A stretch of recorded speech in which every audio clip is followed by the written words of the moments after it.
Joining us now is Yos Baruch. He's a rabbi at the Schechter Institutes and also a descendant of a Greek Jewish family. Not even just a descendant, the son of. Very happy to have you, and thank you for joining us. I could tell even just watching it, it was triggered something very emotional, a story that you could relate to, yes? Yes, because when I see Nino, for example, I think of my grandparents and of my father, who is a Holocaust survivor. And the story of Jews surviving the Holocaust is something very close and very emotional to me. And sometimes it is less told in the Israeli Holocaust narrative, so it's...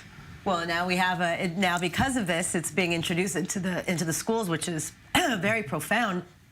Let's talk about the history, because, you know, we know mainly about the expulsion, the Inquisition, and the Sephardim, but the fact of the matter is that the Greek Jews came 2,000 years ago and are not even called Sephardim. Please explain. The first testimony of Jewish existence in Greece is from 250 BC. Wow. They found a menorah sign on a stone in one of the islands in Delos.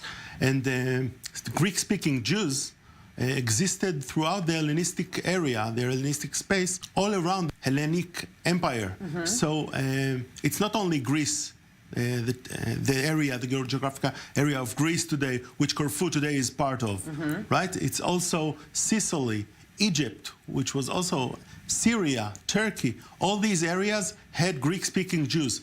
Very interesting, and they actually had a name. They're called Romaniot Jews, correct? Exactly. So yes. They are so they have been there for all of these thousands of years. It's so interesting to see the close relationship, and now we kind of see why, because there may even be, you know, ancestral relationships between the Greeks and the Greek Jews. Yes, they are very, and the Greek Jews always consider themselves Greek, because for a Greek, the language that you speak defines you. So if your language is Greek, you are Greek. And they consider themselves also Greek and also Jewish.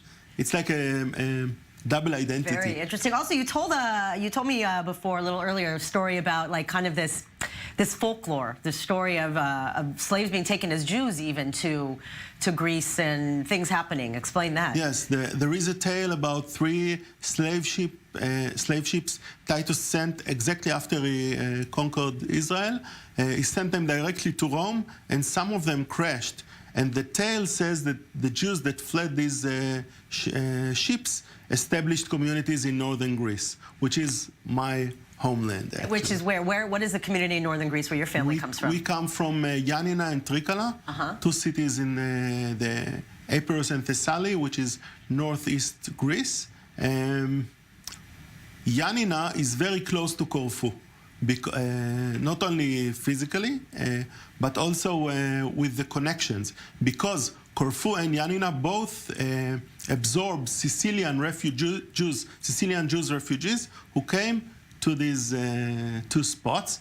That's why in Corfu, for example, you have 2 synagogues. You have one Romaniot and one Spanish, with more Spanish. Like, well, even in Venice, there's a million, you know, not a million, I'm exaggerating, but so many different synagogues. And I think a lot of people don't realize is the history, even in Corfu, of the Venetian Empire, and that there were Greek schools and things that are still standing today. That was a very interesting time in Greek Jewish history as well. Yes, and not only in Corfu, but also in Crete, for example. Crete was also ancient Venetian. You see that in the architecture, and that's the history. The history is amazing, because Greece was divided between the Ottoman Empire and the Venetian Empire until the Ottoman Empire took over everything. So, and also explain a little bit more about in the 1800s.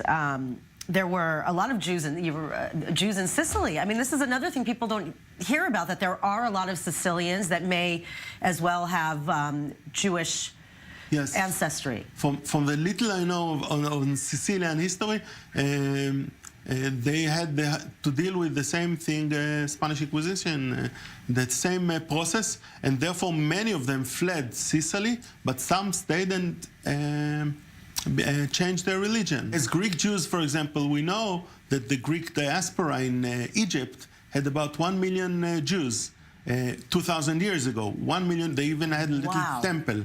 And this, they all disappeared. We don't know what happened to them.